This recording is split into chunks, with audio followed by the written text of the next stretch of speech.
हवेली का भूत। रूहानी ताकतें हमारे आसपास हमेशा मंडराती रहती हैं। उनकी एक अलग ही दुनिया होती है जो वास्तविकता में तो दिखाई नहीं देती, लेकिन कुछ घटनाओं से महसूस जरूर होने लगती है।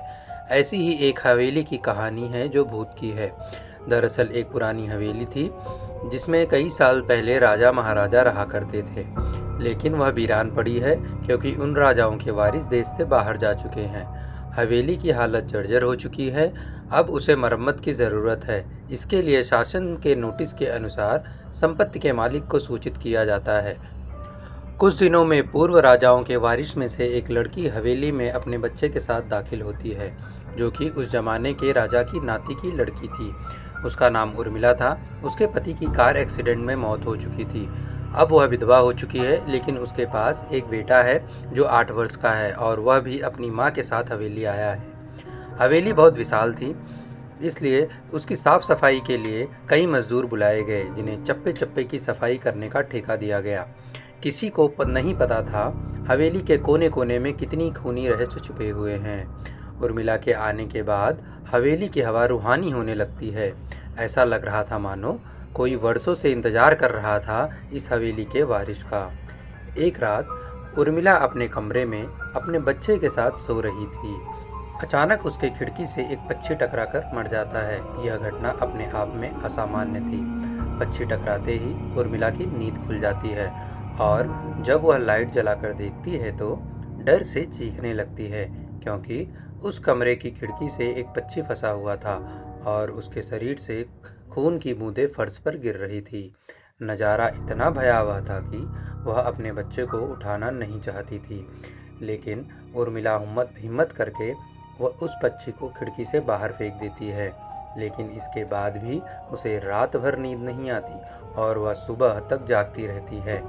दरअसल वह जानना चाहती है कि यह किसी की शरारत तो नहीं। सुबह होते ही वह अपने यहाँ काम कर रहे मजदूरों से जाकर कहती है, रात को मेरे कमरे की खिड़की पर कोई पक्षी आकर टकराया था और वह तुरंत मर गया। क्या तुम लोगों में से किसी ने यह हरकत की है? क्योंकि पक्षी खुद ब खुद तो खिड़की से नहीं टकरा सकता। मजदूर कहते हैं, नहीं, हमने तो खिड़की के नीचे किसी भी पक्षी को मरा हुआ नहीं देखा। हम तो अभी वहीं से चले आ रहे हैं।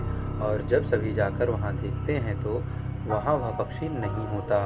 उर्मिला घबराने लगती है कि यह क्या, यहाँ तो पक्षी होना चाहिए या कम से कम खून की कुछ बूंदें तो होनी चाहिए, लेकिन यहाँ पर पक्षी का एक पंख तक नहीं पड़ा हुआ।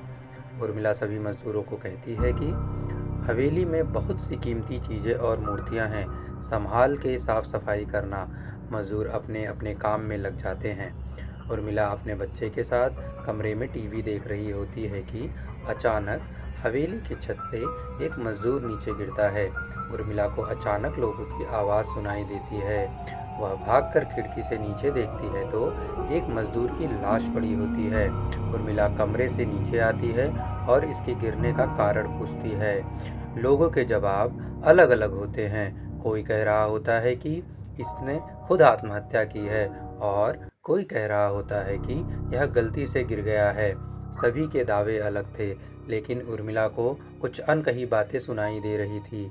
उर्मिला के कान में अचानक एक आहट से साथ आवाज़ आती है, अपने बच्चे को बचा सकती हो तो बचा ले। उर्मिला यह वाक्य सुनते ही अपने कमरे की तरफ भागने लगती है, क्योंकि उसके कमरे में उसका बच्चा अकेला टीवी देख रहा होता है। जैसे ही उर्मिला कमरे में पहुंचती है तो उसका बेटा खिड़की से कूदने वाला ही होता है कि उर्मिला उसका पैर पकड़ लेती है और वह खिड़की से लटक जाता है। उर्मिला पूरे ताकत से उसे ऊपर खींचती है, लेकिन बच्चा फिर भी कूदने की जिद कर रहा होता है।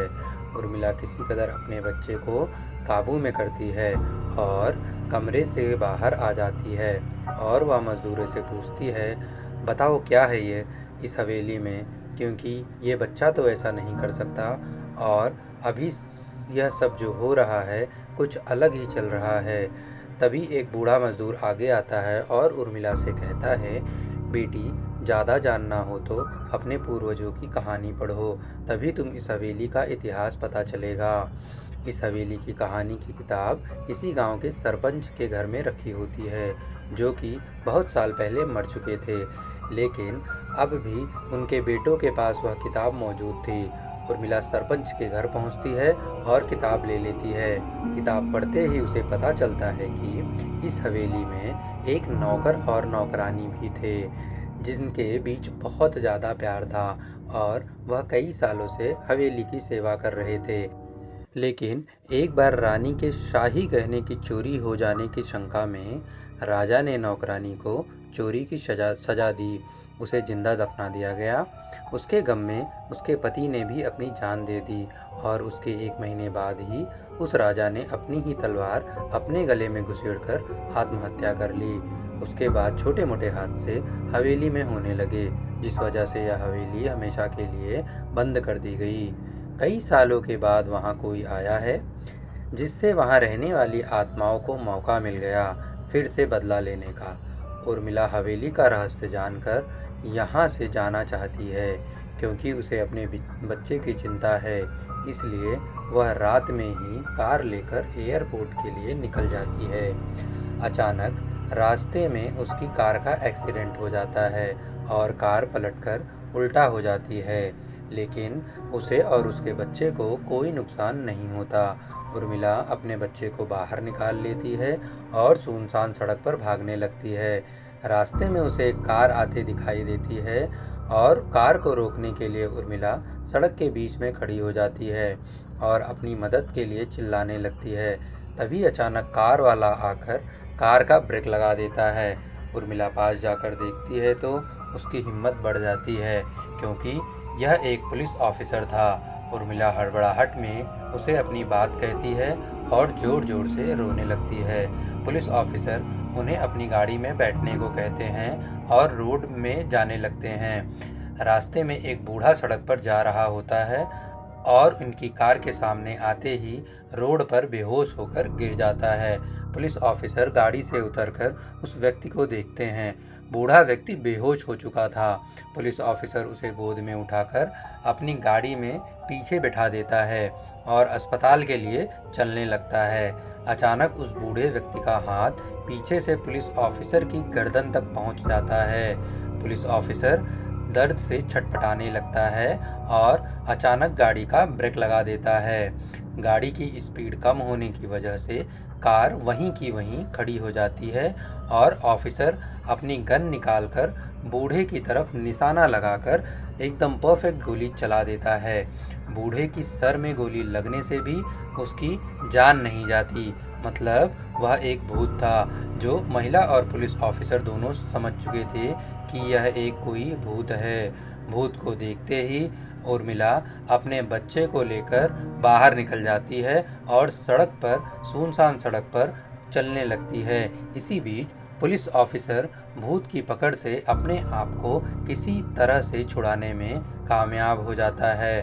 पुलिस ऑफिसर के बाहर निकलते ही तीनों रोड से भागने लगते हैं और कुछ देर भागते हुए उन्हें सड़क के किनारे जगमगाती लाइट दिख रही होती है। पुलिस ऑफिसर उर्मिला से कहते हैं, मैडम यह एयरपोर्ट है, जल्दी चलिए, यहाँ हम बच सकते हैं। उर्मिला अपने बच्चे को लेकर एयरपोर्ट के अंदर पहुंच जाती है। एयरपोर्ट पहुंचते ही उर्मिला की जान में जान आ जाती है, क्योंकि पुलिस ऑफिसर की बहादुरी की वजह से उसके बच्चे की और उसकी जान बच गई थी। लेकिन हवेली में भूतिया ताकतों का आधिपत्य अभी तक बना हुआ है। अगर आपको यह कहानी पसंद आई हो तो लाइक और शेयर ज़रूर करें, और जाते जाते अगर आपको ऐसी और कहानियों की इच्छा है तो प्लीज़ इस चैनल को सब्सक्राइब करें। मिलते हैं दोस्तों अगले वीडियो में। Thank you.